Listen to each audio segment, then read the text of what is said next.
ಓಂ ಶಾಂತಿ ಓಂ ಶಾಂತಿ ಓಂ ಶಾಂತಿ ಓಂ ಶಾಂತಿ. ವಿಶ್ವದ ಎಲ್ಲ ಆತ್ಮಗಳ ತಂದೆಯಾದ ಪರಮಾತ್ಮಗಳು ನೆನೆಯುತ್ತಾ ಎಲ್ಲ ನನ್ನ ಆತ್ಮ ಸ್ವರೂಪರೇ ಈ ಸಿಬ್ಬಂದಿ ವರ್ಗದವರೇ ಮೊದಲು ನನ್ನ ಪರಿಚಯ ಮಾಡ್ಕೊಳ್ತೇನೆ. ನನ್ನ ಹೆಸರು MS ಪ್ರಜ್ಞು ಅಂತ. ನನ್ನ ಹುಟ್ಟಿದವರು ಎರಡೇ ತಿಮ್ಮಾಪುರ ತಾಲೂಕು ಬುಧನಾಪುರ ಜಿಲ್ಲಾ ಬಾಗಲಕೋಟೆ. ನಾನು ಶಾಲೆ ಕಲಿತಿದ್ರು 1ರಿಂದ 8 ಎರಡೇ ತಿಮ್ಮಾಪುರ ಅಂತ. 8ರಿಂದ 10 ತನಕ ಎಲ್ಲರೊಳಗೆ ಕಾಲೇಜ್ ಶಿಕ್ಷಣ ಹುಡುಗಂತ ಕಾಲೇಜ್ ಹುಡುಗಂತ ಮುಗಿಸಿದ್ವಿ. MSc ನಾಲ್ಕು ಮುಗಿಸಿದ್ವಿ. ಇದರ ನಂತರ ನಾನು 36 ವರ್ಷಗಳ ಸೇವೆ ಸಲ್ಲಿಸಿದೆ ಅಂಕಿ ಸಂಖ್ಯೆ ಇಲಾಖೆಗಳು. 1 ವರ್ಷ ಕಾರವಾರ, 5 ವರ್ಷ ರೋಣ, 5 ವರ್ಷ ನರಗುಂದ, 1 ವರ್ಷ ಸವದತ್ತಿ, 18 ವರ್ಷ ರಾಮದುರ್ಗ, 7 ವರ್ಷ ಬಾಗಲಕೋಟೆ. ಈಗ ಸೇವೆ ಮಾಡಿ ರಿಟೈರ್ಡ್ ಆಗಿ 13 ವರ್ಷ. ಈಗ ನನಗೆ 73 ವಯಸ್ಸು. ನಂದು ಒಂದು ವಿಶೇಷವಾದ ಹವ್ಯಾಸ ಅದೇನಪ್ಪ ಅಂದ್ರೆ ಚಟ ಬಿಡಿ, ಲೆಕ್ಕ ಇಡಿ, ಪ್ರಗತಿ ನೋಡಿ. ಈ ಚಟ ಬಿಡಿ, ಲೆಕ್ಕ ಇಡಿ, ಪ್ರಗತಿ ನೋಡಿ ಸಂದೇಶ ನಾನೇ ಯಾಕೆ ಮಾಡಿದ್ನಪ್ಪ ಅಂದ್ರೆ, ಚಟ ಬಿಟ್ಟವ್ ನಾನೇ, ಲೆಕ್ಕ ಇಟ್ಟವ್ ನಾನು, ಪ್ರಗತಿ ಕಂಡವ್ ನಾನು. ಚಟ ಯಾಕೆ ಬಿಟ್ಟಪ್ಪ 1965 ಇಸ್ವಿಯೊಳಗೆ ನಾನು 6ನೇ ಸಾಲಿನಲ್ಲಿ ಮುಂದೆ ಮಾಸ್ತರ್ ಆಣಿ ಮಾಡಿಸ್ಕೊಂಡಿದ್ರು. ಚಹಾ ಕುಡಿಯೋಂಗಿಲ್ಲ, ಚುಟ್ಟ ಸೇರುವಂಗಿಲ್ಲ, ಎಣ್ಣೆ ಹಾಕೋಂಗಿಲ್ಲ, ಅಕ್ಕಿ ಹಾಕೋಂಗಿಲ್ಲ, ಯಾವುದೇ ಥರದ ಚಟಗಳನ್ನು ಮಾಡಬಾರ್ದು. ತಾಯಿ ಆಣಿ, ತಂದೆ ಆಣಿ, ದೇವರ ಆಣಿ, ಗುರುವಿನ ಮಾಡಿಸ್ಕೊಂಡಿದ್ರು. ಈಗ ಯಾವಾಗ 1965. ಇವತ್ತಿಗೆ 61 ವರ್ಷ ಆಯ್ತು. ನಾನು 1 ಕಪ್ ಚಹಾ ಸೇರಿ ಕುಡಿದಿಲ್ಲ. ಇದನ್ನ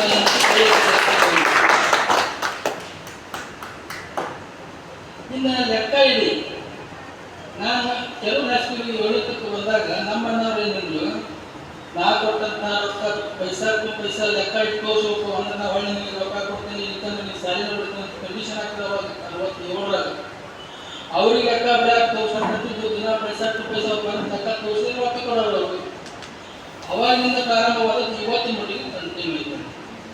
ಸುಮಾರು 48 ವರ್ಷ ಆಗ್ತದೆ. ಹಂಗ ಮತ್ತೆ ಚಟನೂ ಏನಿಲ್ಲ, ಇದೊಂದು ಲೆಕ್ಕ ಪೈಸಾ ಬರೀಬೇಕಂತದ್ದು ಅರ್ಥಕ್ಕಿಂತ ಏನಿನ ಖರ್ಚು ಮಾಡಿದ್ರೆ ಅಷ್ಟಕ್ಕೆ ಬರೀಬೇಕು, ಅಷ್ಟು ಸಾಮಾನು. ನಾವು ಲೆಕ್ಕ ಬರೋ ಸ್ಟೇಟ್ಮೆಂಟ್ ಮಾಡಿದ್ರೆ ಯಾವ ತಾರೀಕು ಇದೆ, ಎಷ್ಟು ದುಡ್ಡು, ಎಷ್ಟು ರೊಕ್ಕ ಕೊಟ್ಟರೆ, ಯಾವ ಐಟಮ್ ಖರೀದಿ ಆ ಲೆಕ್ಕದ ಪುಸ್ತಕ ನೋಡಿದ್ರೆ 4 ಐಟಮ್ ಸಿಗ್ತಾವೆ.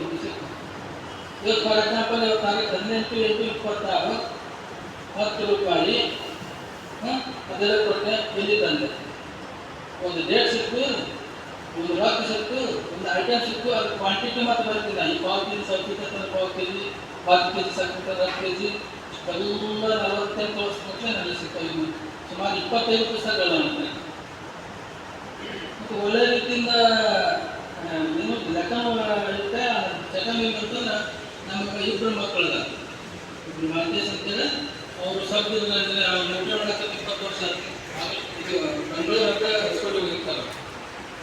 ಇನ್ನೊಬ್ರು ಹತ್ಮಾರ್ದ ಅಂತೇಳಿ ಅವ್ರು ಸಣ್ಣವರು, ಅವ್ರು ಮನೆಯಲ್ಲಿದ್ದಾರೆ, ಹಡಿನ ಸರ್ವಿಸ್ ಮಾಡ್ತಾರೆ. ಅವ್ರನ್ನ ಒಳ್ಳೆ ರೀತಿಯಿಂದ ಅಭ್ಯಾಸ ಮಾಡಿಸಿದೆ. ಇವತ್ತಂಗ ಅವರು 1ನೇಯಿಂದ 2 PU ಸೈನ್ಸ್ ಸೆಕೆಂಡ್ ಇಯರ್ ತನಕ ಫಸ್ಟ್ ಟೈಮ್ ಹಿರಿಯ ಹುಡುಗ, ತಾಲೂಕಿಗೆ ಫಸ್ಟ್ ಟೈಮ್. ಮತ್ತು ಅಷ್ಟು ನಾನು ಕೇರ್ ತಗೋತಿದ್ದೆ ಅವ್ರ ಅಭ್ಯಾಸದ ಬಗ್ಗೆ. ಇವನು 90% ಮಾಡಿ. ಹೀಗಾಗಿ ಅವನು ಮನೆಯಲ್ಲಿದ್ದರು. ಮತ್ತು ಅವ್ರಿಗೆ ಮೊಮ್ಮಕ್ಕಳ 20 ವರ್ಷದ ಮೊಮ್ಮಕ್ಕಳಿದ್ದಾರೆ. ಅವ್ರಿಗೆ ಅವರು ಕಲ್ತಾರಂತೆ. ಅವ್ರು ಕಲ್ತ ಇವ್ನ ಹೆಣ್ಮಕ್ಳನ್ನ ಇದು ಮಾಡಿದ್ವಿ, ಲೆಕ್ಕನ ಮಾಡಿದ್ವಿ. ಯಾರು ದೊಡ್ಡ ಮನೆ ಕಟ್ಸಿದ್ದಿಲ್ಲ ನರ್ಗುಂದಾಗ. ಇದು ಹೇಳೋ ತಾತ್ಪರ್ಯ ಏನಪ್ಪ ಅಂದ್ರೆ, ಚಟ ಬಿಡ್ರಿ, ಲೆಕ್ಕ ಇಡ್ರಿ, ಎಷ್ಟು ಅಭಿವೃದ್ಧಿ ಆಗ್ತದೆ. ಚಟ ಬಿಡೋದ್ರಿಂದ 3 ಲಾಭ ಆಗ್ತಾವೆ. ಚಟ ಬಿಡೋದ್ರಿಂದ 3 ಲಾಭ ಏನಪ್ಪ ಅಂದ್ರೆ, ಆ ಚಟಕ್ಕೆ ಎಷ್ಟು ಖರ್ಚು ಮಾಡ್ತಿರಲ್ಲ ಅಷ್ಟು ದುಡ್ಡು ಗೊತ್ತೇ ಆಗ್ತದೆ. ಚಟ ಮಾಡಿ ಆರೋಗ್ಯ ಕಲಿಸ್ತಿರಲ್ಲ, ಈಗ ಆರೋಗ್ಯ ಹೆಚ್ಚತೈತಿ. ಮತ್ತು ಚಟ ಮಾಡಿ ನಂತರ ಮನೆಯಲ್ಲಿ ಹೇಳಕ್ಕಿಲ್ಲ, ಅದು ಮನೆಯಲ್ಲಿ ಜಾಸ್ತಿ. ಇದು ಚಟ ಬಿಡುವುದಿಲ್ಲ. ಮತ್ತು ಚಟ ಮಾಡೋದ್ರಿಂದ ಅಷ್ಟು ರೊಕ್ಕ ಹಾನಿ, ಅಷ್ಟು ಆರೋಗ್ಯ ಹಾನಿ, ಅಷ್ಟು ಮಾಡಿ ಮರ್ಯಾದೆ ಆಡೋದು. ಈಗ ಚಟ ಮಾಡಿ ಹಳ್ಳ ಏನು ಮಾಡ್ತಿರ್ತಾರೆ ನೋಡಿ, ಬೈತಾರೆ ಅವ್ರಿಗೆ. ಏನು ಬರೀ ಕೊಡ್ತಿನ ಮಗ ತಾವ ನೋಡಿ, ಅಪ್ಪ ಕೊಡ್ತೈತಿ, ಹೂ ಬರ್ತೈತಿ, ಅನ್ಕಂಬರಿಗೆ ಬರ್ತೈತಿ, ಆ ಗಾಡಿಗೆ ಬರ್ತೈತಿ, ಆ ಹುಡುಗ ಬರ್ತೈತಿ. ಆ ಊರ ಕೊಡ್ತು ಊರು ಕೆಟ್ಟ ಸಂತೋರು ನಾವ ಬಿಟ್ಟಪ್ಪ ಅಂತಂದ್ರೆ ಇಷ್ಟೆಲ್ಲ ಇದು ಆಗ್ತದೆ. ಅದು ಲೆಕ್ಕ ಹೇಳ್ತಿರ್ತೈತೆ. ಇನ್ನು ಲೆಕ್ಕ ಇದ್ರಿಂದ ಏನ್ ಲಾಭ ಆಗ್ತಪ್ಪ ಅಂತಂದ್ರೆ ಪಾರದರ್ಶಕತೆ ಉತ್ಪನ್ನವಾಗುತ್ತದೆ. ಹಣವನ್ನು ಯಾವ ರೀತಿ ಖರ್ಚು ಮಾಡಬೇಕು ಎಂಬುದು ತಿಳಿಯುತ್ತದೆ. ಹಣದ ಮೌಲ್ಯ ತಿಳಿಯುತ್ತದೆ. ಹಣಕಾಸಿನಲ್ಲಿ ಮಿತವ್ಯಯಗೊಳಿಸಬಹುದು. ಖರ್ಚು ಕಡಿಮೆ ಮಾಡಲು ಪ್ರೇರಣೆ ಸಿಗುತ್ತದೆ. ಇದರಿಂದ ಒಳ್ಳೆಯ ನಾಗರಿಕನಾಗಿ ಬಾಳಬಹುದು. ನಮ್ಮ ಯೋಜನೆ ಮತ್ತು ಯೋಜನೆಗಳನ್ನು ನೆರವೇರಿಸಿಕೊಳ್ಳಲು ಸಹಾಯ ಆಗುತ್ತದೆ. ಲೆಕ್ಕ ಇಡುವುದರಿಂದ ದುಶ್ಚಟ ಬಿಡುವ ಹವ್ಯಾಸ ದೊರೆಯುತ್ತದೆ. ಹಣವನ್ನು ಒಳ್ಳೆಯ ರೀತಿಯಲ್ಲಿ ಖರ್ಚು ಮಾಡಬೇಕು ಎಂಬ ಅರಿವು ಮೂಡುತ್ತದೆ. ಜ್ಞಾಪಕಶಕ್ತಿ ಹಾಗೂ ವಿವೇಚನಾ ಶಕ್ತಿ ಹೆಚ್ಚುತ್ತದೆ. ಮನೆಯ ಖರ್ಚು ವೆಚ್ಚಗಳ ತುಲನೆ ಮಾಡುತ್ತಾ ದೊಡ್ಡ ಯೋಜನೆ ಲೆಕ್ಕದ ವಿವರ ಪಡೆಯಲು ಮೆಟ್ಟಲಾಗುತ್ತದೆ. ಇದರಿಂದ ಮಾನಸಿಕ ನೆಮ್ಮದಿ ಸಿಗುತ್ತದೆ. ಜೀವನದಲ್ಲಿ ಉಳಿತಾಯ ಮಾಡಿ ನೆಮ್ಮದಿಯಿಂದ ಬದುಕಲು ಸಾಧ್ಯವಾಗುತ್ತದೆ. ಹಣವನ್ನು ಉಳಿತಾಯ ಮಾಡಲು ಮನಸ್ಸು ಬರುತ್ತದೆ. ಇದರಿಂದ ಉತ್ತಮ ಜೀವನ ಮತ್ತು ನಿಯಮಿತ ಜೀವನ ಸಾಗಿಸಬಹುದು. ಜೀವನವನ್ನು ಮರಳಿ ನೋಡಿಕೊಳ್ಳಲು ಅನುಕೂಲವಾಗುತ್ತದೆ. ಅನಾವಶ್ಯಕ ಖರ್ಚುಗಳನ್ನು ಮಾಡಬಾರದು ಎಂಬ ಅರಿವು ಮೂಡುತ್ತದೆ. ಇದರಿಂದ ವಸ್ತುಗಳ ತುಲನಾತ್ಮಕ ದರದ ಬಗ್ಗೆ ತಿಳಿಯುತ್ತದೆ. ಬದುಕಿನಲ್ಲಿ ಶಿಸ್ತು ಮೂಡುತ್ತದೆ. ಹಣ ಯಾರಿಗೆ ಕೊಟ್ಟೆ, ಎಷ್ಟು ಕೊಟ್ಟೆ, ಯಾವ ದಿನಾಂಕವನ್ನು ಕೊಟ್ಟೆ, ಯಾವ ಸಂಖ್ಯೆಗೆ ಕೊಟ್ಟೆ ಎಂಬ ದಾಖಲೆ ಸಿಗ್ತದೆ. ಲೆಕ್ಕ ಇಷ್ಟು ಬೆನಿಫಿಟ್ಸ್ ಅದಾವ. ಅದಕ್ಕೆ ನಾನು ಅದು ಆ ಚಟ ಬಿಟ್ಟು ಲೆಕ್ಕ ಇಟ್ಟು ಸಾಧಿಸಿದ ಪರಿಣಾಮನೇ ಈ ಮಟ್ಟಕ್ಕೆ ಬೆಳೆದು ನನ್ನ ಆರೋಗ್ಯಕ್ಕೆ 74 ವಯಸ್ಸು ಹಂಗಾಗ್ತಾನೆ ಈಗ.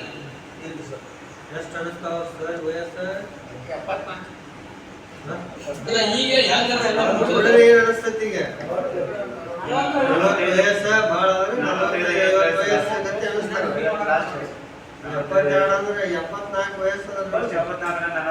ಅದಕ್ಕೆ ಇದನ್ನ ಏನಂತಿ ನಾನು ಲೆಕ್ಕ ಇದರಿಂದ ನಾನು ನನ್ನ ಲೆಕ್ಕ ಬರ್ಕೊಂಡು ಬಂದಿದ್ದೆ. ಇದೇ ಬಾಗಲಕೋಟೆಗೆ ಬಂದ್ಮ್ಯಾಗ 63A ಸೆಕ್ಟರ್ನ ಗಡಾದವ್ರು ಅಂತೇಳಿ ಅವ್ರ ಮನೆ ಬಾಡಿಗೆ ಬಾಡಿಗಿದ್ದಾಗ ಈ ಲೆಕ್ಕ ಬರೋದು ನೋಡಿದೆ. ಸ್ವಲ್ಪ ಬಂದನ್ನೆಲ್ಲ ನೋಡಿದ್ರು.